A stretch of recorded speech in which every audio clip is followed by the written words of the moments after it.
सिंदरी का खाद कारखाना जो रुग्ण हो गया था, लगभग वो अपने अंतिम सांसें गिन ली थी। कांग्रेस के शासनकाल से उसका जो है अवनति चालू हुई थी। आदरणीय प्रधानमंत्री जी 2018 को आए थे इसी झारखंड में, उस समय तत्कालीन रघुवर दास जी की सरकार में।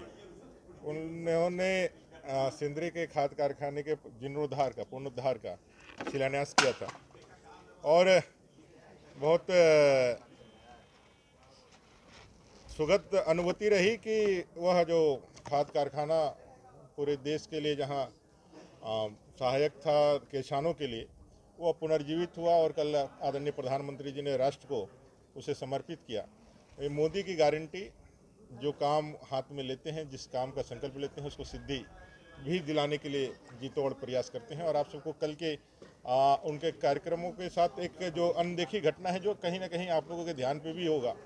प्रधानमंत्री जी उससे पहले रात 3:30 बजे तक अपने राष्ट्रीय कार्यालय में पार्टी के कार्य से थे और फिर वहाँ से निकल करके 11 बजे यहाँ पहुँचे। आदरणीय यहाँ के मुख्यमंत्री चंपई सोरेन जी के साथ जब हम लोग डिटेनिंग रूम में इंतजार कर रहे थे, तब उन्होंने एक विषय कहा कि भाई प्रधानमंत्री जी तो देख रहे हैं कि 3:30 बजे तक मीटिंग में थे, 11 बजे आ जाएंगे क्या? मैंने कहा निश्चित रूप से आ जाएंगे, और प्रधानमंत्री जी 11 बजे आ भी गए।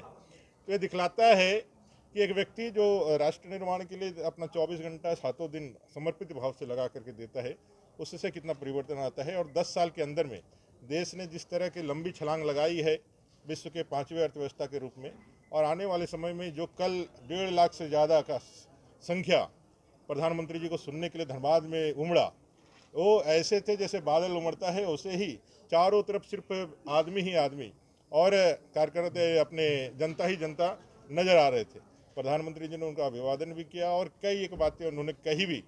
उन्होंने ये भी कहा कि आज देश आगे बढ़ रहा है, विकसित भारत का जो संकल्प है उसमें झारखंड को भी आगे आना है कि नहीं आना है, विकसित भारत में उसको अपने को शामिल करना है कि नहीं। पूरी जनता ने बड़े मुक्त कंठ के साथ उनका साथ देने का काम किया। और साथ ही साथ ये भी जो कार्रवाइयाँ चल रही है वो चलनी चाहिए कि नहीं चलनी चाहिए। तो 1.5 लाख से ज़्यादा लोगों ने खड़ा हो गए, कहा दोनों हाथों से एकदम कार्रवाई चलनी चाहिए, और जो दोषी है उसको जेल जाना चाहिए कि नहीं जाना चाहिए। प्रधानमंत्री जी ने जनता से पूछा तो जनता ने भी दोनों हाथ उठा करके कहा कि भाई निश्चित रूप से जाना चाहिए और ये कार्रवाइयाँ आगे भी चलनी चाहिए। जो घोटालेबाज है, जो यहाँ के लोगों के संसाधनों का, धरती आबा बिरसा मुंडा, फूलो जानो चांद भैरव की धरती का, यहाँ के नागरिकों का, झारखंडों के नागरिकों का जो हक और अधिकार छीनेगा, उसके हलक से हम लोग निकाल करके झारखंड के पैसे को वापस लेंगे।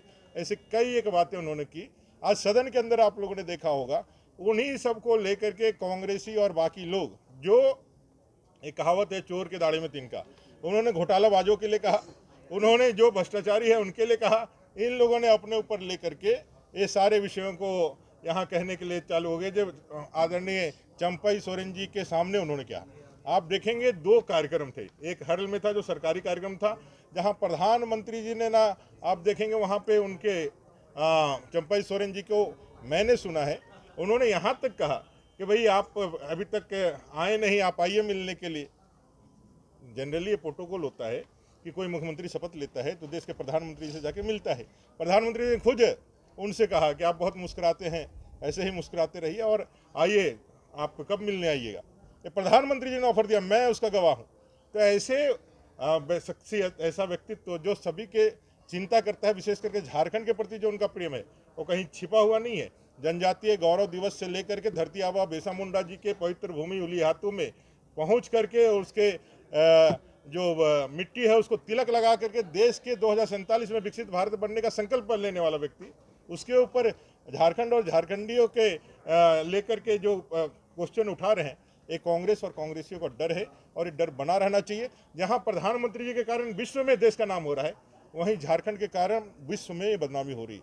आज की जो घटना है दुमका में, और दुमका में जो घटना है वो ये पूरे विश्व के अंदर झारखंड का नाम खराब कर रही है। और आपने देखा होगा कि सदन के अंदर हम लोगों ने जवाब मांगना चाहा, लेकिन ना आसन की तरफ से न कहीं से कोई मौका मिला। संसदीय कार्य मंत्री बैठे हुए थे, अपने मुख्यमंत्री जी बैठे हुए थे। हम लोग जानना चाहते हैं कि भाई इतनी बड़ी घटना कैसे घटित होगी, और घटित हुई तो इससे जो बदनामी हुई सिर्फ झारखंड की बदनामी नहीं हुई, क्योंकि झारखंड जो है वो भारत देश का एक राज्य है। इस लिहाज से झारखंड के बाद में नाम ली जाएगी पूरे विश्व में, पहले तो भारत की बदनामी होगी। और इससे बहुत बड़ा नुकसान इस देश को हुआ है, विशेषकर पर्यटन और अंतर्राष्ट्रीय स्तर पर जो मोदी जी का जो आज छवि है, जो साख है, उसमें कहीं ना कहीं बहुत बड़ा गिरावट इस झारखंड की कुव्यवस्था के कारण हुआ है। यहाँ के जो पुलिस प्रशासन है और यहाँ की जो सरकार है उसके कारण हुआ है। जिस तरह से ट्रांसफर और पोस्टिंग किए जा रहे हैं, कई एक एएसआई का जो ट्रांसफर हुआ है, हजारों हजार एएसआई का, उनको जिलों में रख करके अभी तक पोस्टिंग नहीं दी गई। एक ही लोकसभा क्षेत्र में जो है ट्रांसफर इधर से उधर किया गया है। हमारे बोकारो जिले में 7 महीने पहले आए एसपी को हटा दिया गया। क्यों हटा दिया गया? क्योंकि उन्होंने कोयला चोरी बंद करवा दिया था, इसलिए हटा दिया क्या?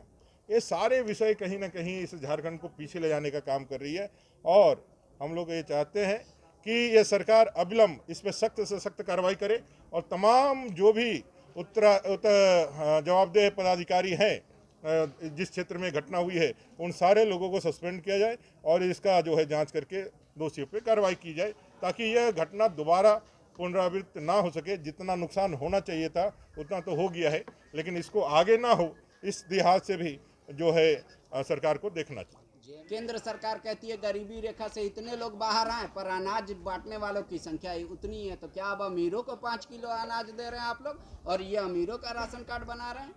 देखिए, जो अनाज देने वाला जो विषय है ना, अनाज देने वाला एक मिनिमम एक लोक कल्याणकारी राज्य के रूप में अनाज के माध्यम से लोगों के जीवन में एक स्थिरता लाने का काम है, ताकि वो बाकी चीज़ें जो भी कमाई करता है वो बाकी संसाधनों में अपने लगा सके, अपने जीवन के अपलिफ्टमेंट में लगा सके, चाहे वो अपने दैनिक जीवन में हो, अपने बाल बच्चों के पढ़ाई लिखाई में हो, या फिर अपने रोजगार के नए सृजन के लिए जो भी आपका कमाई का बचत होता है उसको लगा करके अपने को अपलिफ्टमेंट करने का कारण।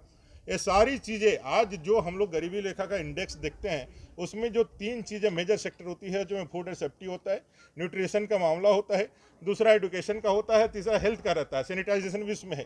इसी सारे मानकों में प्रधानमंत्री जी ने लगातार 10 साल के अंदर में गरीब के लिए घर देने से का काम हो, उनको हेल्थ के लिए आयुष्मान की योजना देनी हो, आपका सैनिटेशन के लिए चाहे शौचालय की व्यवस्था करनी हो, या फूड सेफ्टी के माध्यम से जो है उसके जीवन को ऊंचा उठाना हो, ये सारे इंडेक्स को जब आप देखिएगा तो 10 साल के प्रयास से ये सारी चीज़ें आगे बढ़ी है।